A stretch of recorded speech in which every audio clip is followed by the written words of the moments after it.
ఈ ప్రపంచంలో దేనికి గ్యారంటీ లేదు, దానికి మాత్రమే ఉంది.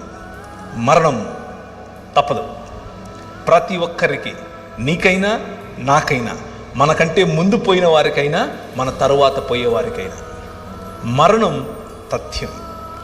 మరణం, death is the only guarantee in this world. దాన్ని మించిన గ్యారంటీ ఏది లేదు. కానీ దానికంటే బెటర్ గ్యారంటీ ఇంకొకటి ఉంది.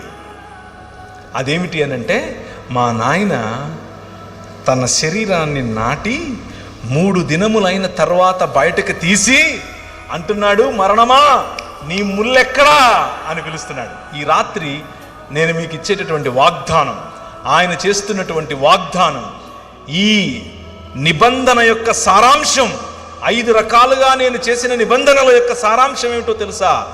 పునరుత్థానం, రూపాంతరము యొక్క చరమగీతం పునరుత్థానం. ఎప్పటికీ వాడిపోయినటువంటి శరీరాలు. ఆయన అలా వస్తాడు. ఆయన్ను మీరు చూస్తారు, గుర్తుపడతారు, మాట్లాడతారు. You can touch him, you can touch me. మీరు నన్ను కూడా చూస్తారు. ఏ బట్టని తీసుకుని వచ్చావుగా మా ఊరికి, నువ్వు పేరు ప్రవీణే కదా, you will ask me. I will say yes, నేను అవునవును, హే బాగున్నావా అని అడుగుతాను నేను మిమ్మల్ని. This is going to